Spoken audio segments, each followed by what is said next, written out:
BJP का इतिहास देखेंगे तो उसमें अंग्रेजों की मुखबिरी का पन्ना होगा।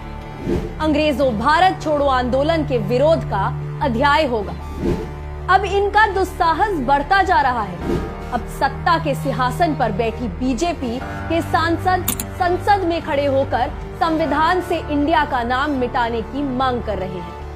पहले आप खुद सुन लीजिए बीजेपी सांसद नरेश बंसल का बयान। अंग्रेजी गुलामी के प्रतीक को हटा इस पुण्य पावन धरा का नाम संविधान के अनुच्छेद 1 में संशोधन कर इंडिया दैट इज हटाकर भारत रखा जाए। बीजेपी के इन नासमझ नेताओं की हरकतों पर याद आता है, यूनान ओ मिस्र ओ रोमा सब मिट गए जहां से, अब तक मगर है बाकी नामो निशान हमारा।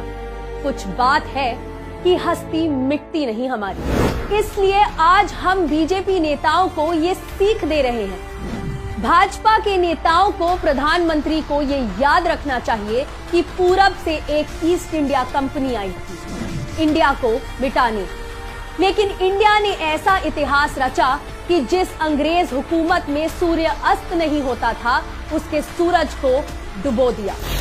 और ज्यादा दिन नहीं हुए हैं जब इंडिया की ताकत के आगे इसी भाजपा के सर्वशक्तिमान नेता ने सुबह सवेरे टीवी पर आकर माफी मांगी।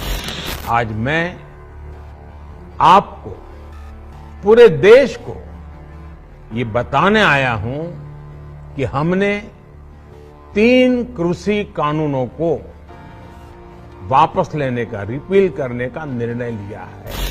भाजपा के इन बड़बोले सांसदों को भूमि अधिग्रहण अधिनियम को बदलने का वो दुस्साहस तो याद होगा जब इसी इंडिया की ताकत के सामने इनके सुप्रीम लीडर ने घुटने टेक दिए थे और किसानों की जमीन कब्जाने के इरादे को दफन करना पड़ा।